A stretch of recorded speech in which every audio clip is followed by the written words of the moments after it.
Subscribe कीजिए हमारे channel को और बेल आइकन को दबाइए हमारी लेटेस्ट वीडियो सबसे पहले देखने के लिए। Shri Shahu Maharaj high school Bhokar, subject science and technology, part 2, class 10. Today we study chapter number 6, animal classification. In this chapter we study history of animal classification, new system of animal classification and kingdom Animalia. We have studied the plants classification in last year. It helped us to understand the diversity of plants around us. You must be looking varieties of animals around you. Some animals are too small, whereas some are too big. Some animals are terrestrial, whereas some are aquatic. Some animals crawl on land, some swim in water, whereas some fly in air. Some animals have scales on skin, whereas some have feathers or hairs. In this way, there is huge diversity among the animals too. According to recent studies, estimated numbers of animal species on earth is approximately 7 millions. It is impossible to study each and every species. However, if groups and subgroups of animals are formed depending upon the similarities and differences, it will make it very easy to study such vast varieties of animals. Formation of groups and subgroups of animals depending upon similarities and differences among animals are known as animal classification. History of animal classification. Time to time, different scientists have tried to classify the animals. Greek philosopher Aristotle was the first to perform the animal classification. Aristotle classified the animals according to the criteria like body size, habits and habitats. वेगवेगळ्या अभ्यासकांनी वेळोवेळी प्राण्यांच्या वर्गीकरण करण्याचा प्रयत्न केला. Greek तत्ववेत्ता Aristotle यांनी सर्वात पहिल्यांदा प्राण्यांचं वर्गीकरण केलं. त्याने शरीराचे आकारमान, त्यांच्या सवयी, त्यांचा अधिवास यासारख्या मुद्द्यांच्या आधारे वर्गीकरण केले. Further, as per the new developments in sciences, references were changed and thereby the criteria of animal classification too. Classification proposed by Aristotle is known as artificial method. Beside Aristotle, artificial method of classification was followed by Theophrastus, Pliny, John Ray, Linnaeus, etc. पुढे विज्ञानातील प्रगतीनुरूप संदर्भ बदलत गेले व त्यानुसार वर्गीकरणाचे मुद्देसुद्धा बदलत गेले.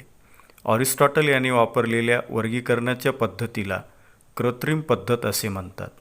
त्याच्या व्यतिरिक्त Theophrastus, Pliny, John Ray, Linnaeus यांनीसुद्धा वर्गीकरणाच्या कृत्रिम पद्धतीचा अवलंब केला.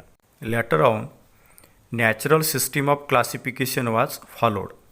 Natural system of classification was based on various criteria like body organizations, type of cells, chromosomes, biochemical properties.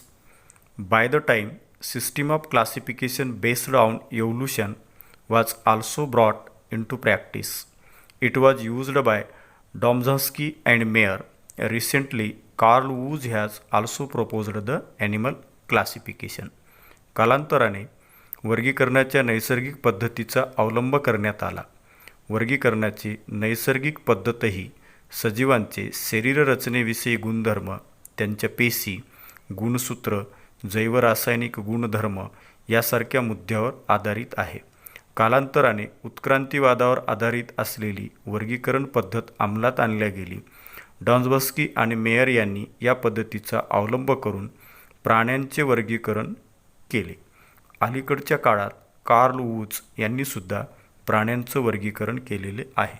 Now we study the benefits of animal classification. Number 1, study of animals becomes convenient. Number 2, study of few animals from a group helps to understand about that entire animal group. Number 3, it gives idea about animal evolution. Number 4, animals can be easily identified with great accuracy. Number 5, it helps to understand the relationship of animals with other living organisms. Number 6, it helps to understand the habitat of each animal and its exact role in the nature. And last, number 7, it helps to understand various adaptations shown by animals. The traditional method of animal classification. Traditionally, depending upon presence or absence of the notochord, the animal kingdom has been divided into two groups, non-chordates and chordates. पारंपरिक पद्धतीनुसार प्राण्यांच्या शरीरात आधार देण्यासाठी पृष्ठरज्जू नावाचा अवयव आहे की नाही या मुद्द्यावर आधारित प्राणीसृष्टीचे दोन विभागात वर्गीकरण केले. नंबर 1, असमपृष्ठरज्जू प्राणी आणि नंबर 2, समपृष्ठरज्जू प्राणी. We study one by one. Number 1, non chordates म्हणजेच असमपृष्ठरज्जू प्राणी. Non chordates animals are as follows. Body is not supported by rod-like notochord. Pharyngeal gills slits are absent. Nerve cord is present. It is on ventral side. It is solid and paired. Heart is present. It is on dorsal side. म्हणजेच शरीरामध्ये पृष्ठरज्जू means notochord नावाचा आधारक नसतो. ग्रसनीमध्ये कल्ला विदरे नसतात. चेतारज्जू means nerve cord असेल तर तो युग्मांगी म्हणजेच paired, भरीव मीन्स सॉलिड आणि शरीराच्या अदर बाजूस मीन्स व्हेंट्रल साईडला असतो. हृदय असेल तर शरीराच्या पृष्ठबाजूस मीन्स डॉर्सल साईडला असते. Non chordates are classified into 10 phyla. Those 10 phyla are as protozoa, porifera, coelenterata, cnidaria, platyhelminthes, aschelminthes, annelida, arthropoda, mollusca, echinodermata and hemichordata. Number 2, chordates. Chordates of following characters. Number 1, body is supported by notochord. pharyngeal gill slits or lungs are present for respiration. Number 3, nerve cord is present on dorsal side of body. It is hollow. Number 4, heart is present on ventral side of body. म्हणजेच या प्राण्यांची वैशिष्ट्ये पुढीलप्रमाणे. शरीरामध्ये पृष्ठरज्जू means notochord नावाचा आधारक असतो. श्वसनासाठी कल्ला विदरे means gill slits किंवा फुफ्फुसे असतात. चेतारज्जू एकच असून पोकळ आणि शरीराच्या पृष्ठबाजूला असतो. हृदय शरीराच्या अधर बाजूस असते. Notochord is a long rod-like supporting structure present on dorsal side of animal body. It keeps the nerve tissue isolated from remaining body. म्हणजेच पृष्ठरज्जू ही शरीराला आधार देणारी लांब दोऱ्यासारखी संरचना प्राण्याच्या शरीरात पृष्ठबाजूस आढळून येते. All chordate animals are grouped together in a single phylum and the name of phylum is same. It means phylum Chordata. This phylum has been divided into 3 subphyla as Urochordata, Cephalochordata and Vertebrata. Subphylum Vertebrata has been further divided into 6 classes as class Cyclostomata, class Pisces, class Amphibia, class Reptilia, class Eots and last class Mammalia. Now we study the classification of animals with the help of charts. Kingdom Animalia divided into 2 subkingdom, non-chordates and chordates. Chordate divided into 10 phyla, phylum Protozoa, Porifera, Nidaria, Platyhelminthes, Escahelminthes, Annelida, Arthropoda, Mollusca, Echinodermata and Hemichordata. Subkingdom Chordates divided into 3 phylum, Urochordata, number 2 Cephalochordata, and number 3 vertebrata. Subphylum vertebrata again classified into 6 class. Number 1 cyclostomata, number 2 pisces, number 3 amphibia, number 4 reptilia, number 5 aves, and number 6 mammalia. Conventional system of animal classification म्हणजेच प्राणीसृष्टीचे प्रचलित वर्गीकरण. This system of animal classification was in practice till now. However nowadays new system of classification is followed. We will study this new system of animal classification in brief.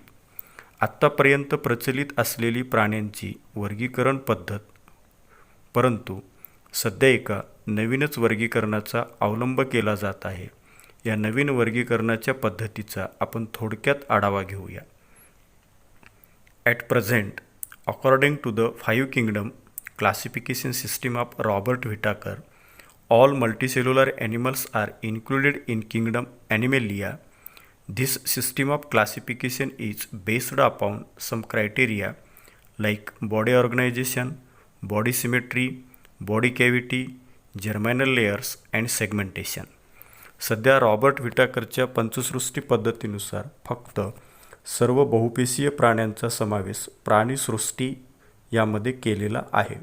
या पद्धतीमध्ये प्राण्यांचं वर्गीकरण करताना शरीराचे रचनात्मक संघटन, शरीराची सममिती, देहगुहा, जननस्तर, खंडीभवन आणि यासारख्या इतर काही मुद्द्यांचा आधार घेतलेला आहे. Criteria for new system of classification. Number 1 grades of organisation. Body of animals is made up of cells. In case of multicellular animals, many cells are performing different functions in their body, while in unicellular animals, as their body is made up of single cell, all functions are performed by same cell only. Body organization of unicellular animals is referred as protoplasmic grade organization. प्राण्यांचे शरीर पेशीपासून तयार झालेले आहे. प्राण्यांच्या बहुपेशीय शरीरात अनेक पेशी कार्यरत असतात, तर एकपेशीय प्राण्यांचे शरीर एकाच पेशीपासून तयार झाल्याने सर्व कार्ये एकाच पेशीच्या मदतीने चालतात. एकपेशीय प्राण्यांच्या शरीराचे संघटन हे जीवद्रव्य स्तर म्हणजेच प्रोटोप्लाझ्मिक ग्रेड या प्रकारामध्ये असते. In case of multicellular animals, if tissues are not formed, their body organisation are known as cellular grade organisation as like phylum Porifera. बहुपेशीय प्राण्यामध्ये जर अनेक पेशी असूनही उती तयार झालेल्या नसतील, तर अशा प्राण्यांचं शरीर पेशी स्तर मीन्स सेल्युलर ग्रेड ऑर्गनायझेशन संघटन दाखवते. उदाहरणार्थ रंध्रीय संघातील प्राणी. In case of some animals, cells come together to form tissues with the help of which all the body functions are performed. Such animals show cell tissue grade organization as like animals from phylum Nidaria. म्हणजेच काही प्राण्यांच्या शरीरात पेशी एकत्र येऊन ऊती तयार होतात व त्या ऊतीच्या मदतीने शारीरिक क्रिया पार पाडल्या जातात. अशा प्रकारात पेशी ऊती स्तर संघटन means cell tissue grade organisation असते. उदाहरणार्थ निडारिया संघातील प्राणी. Flatworms show tissue organ grade organization. In this type of organization, tissues are organized to form some organs. However, complete organ systems are not formed. म्हणजे चपट्या क्रमीमध्ये ऊती अवयव स्तर संघटन means tissue organ grade organisation असते. यामध्ये काही ऊती एकत्र येऊन ठराविक अवयव तयार झालेले असतात, परंतु पूर्ण अवयव संस्था तयार झालेल्या नसतात. Besides the 4 types of body organization mentioned above, remaining all animals show organ system grade organization in which different organs are joined together to form organ system that performs specific functions as like crab, frog, human, etc. आत्तापर्यंत आपण अभ्यासलेल्या रचनात्मक संघटनांच्या 4 प्रकारातून उरलेल्या सर्व प्राण्यामध्ये अवयव संस्थास्तर संघटन means organ system grade organisation असते, ज्यामध्ये विशिष्ट कार्य करण्यासाठी अनेक अवयव एकमेकांना जोडून अवयव संस्था तयार झालेली असते. उदाहरणार्थ मानव, बेडूक, खेकडा इत्यादी. Number 2, body symmetry. Take the pictures of human body and amoeba try to take an imaginary section through specific plane of their bodies so as to get two equal holes. म्हणजे मानवी शरीराचे आणि अमिबाचे चित्र घ्या. चित्रातील शरीराच्या विशिष्ट अक्षातून काल्पनिक छेद घेण्याचा प्रयत्न करा, जेणेकरून तुम्हाला 2 समान भाग मिळतील. What did you observe? An imaginary sense. If body of animal is cut through imaginary axis of body, it may or may not produce 2 equal holes. Depending upon this property, there are different types of animal bodies: asymmetrical body and radial symmetry, and third, bilateral symmetry. Number 1, asymmetrical body. In case of such body, there is no any such imaginary axis of the body through which we can get 2 equal holes, as like amoeba, paramecium, some sponges. म्हणजेच असममित शरीर अशा प्रकारच्या शरीराबाबत कोणताही अक्ष नसतो की ज्यातून छेद घेतल्यास शरीर 2 समान भागात विभागले जाऊ शकते. उदाहरणार्थ अमिबा, पॅरामेशियम आणि काही प्रकारचे स्पंज. नंबर 2, रॅडियल सिमेट्री म्हणजे अरीय सममित. In this type of body if imaginary cut passes through central axis but any plane of body, it gives 2 equal holes, as like starfish. In case of this animal, there are 5 different planes passing through central axis of body through which we can get 2 equal holes. म्हणजेच या प्रकारात शरीराच्या बरोबर मध्य अक्षातून जाणाऱ्या कोणत्याही प्रतलातून छेद घेतल्यास 2 समान भाग पडतात. उदाहरणार्थ तारामासा. तारामासा या प्राण्याच्या शरीराबाबत मध्य अक्षातून जाणाऱ्या 5 वेगवेगळी प्रतले आहेत. त्यामुळे 5 वेगवेगळ्या पद्धतीने छेद घेतल्यास 2 समान भाग मिळू शकतात. नंबर 3, बायलॅटरल सिमेट्री द्विपार्श्व सममित. In this type of body there is only one such imaginary axis of body through which we can get 2 equal holes, as like insects, fishes, frog, birds, human, etc. द्विपार्श्व सममित या प्रकारात शरीराचा एकच अक्ष असा असतो की फक्त त्या अक्षातूनच काल्पनिक छेद घेतल्यास 2 समान भाग होतात. उदाहरणार्थ कीटक, मासे, बेडूक, पक्षी, मानव. Number 3, germ layers if diploblastic and triploblastic. आद्यस्तर किंवा जननस्तर द्विस्तरीय व त्रिस्तरीय. In case of multicellular animals, germ layers are found during initial period of their embryonic development and from those germ layers only different tissue are formed in the body. In case of some animals, only 2 germ layers means endoderm and ectoderm are formed, as like all cnidarians. In most of all the remaining animals, 3 germ layers are formed. It means mesoderm besides endoderm and ectoderm.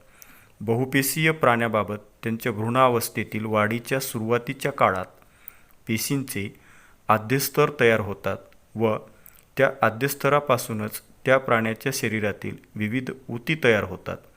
काही प्राण्यामध्ये फक्त 2च आद्यस्तर म्हणजेच बहिर्जनन स्तर आणि अंतर्जनन स्तर तयार होतात. उदाहरणार्थ सर्व प्रकारचे निडारिया आणि सिलेंटारेटा. तर बहुतांश सर्व प्राण्यामध्ये 3 आद्यस्तर म्हणजे वरील दोन्हीही बहिर्जन स्तर आणि अंतर्जन स्तर सोबत मध्यस्तर तयार होतात. Number 4, body cavity means coelom देहगुहा. Cavity between the body and internal organs are known as body cavity और coelom. In case of multicellular animals, During initial period of their embryonic development, body cavity is formed from either mesoderm or gut. Such type of body cavity is present in animals of phylum Annelida and all phyla coming after Annelida. Such animals are known as eucoelomate, म्हणजेच शरीर आणि आतील अवयव या दरम्यान असलेल्या पोकळीस देहगुहा म्हणतात.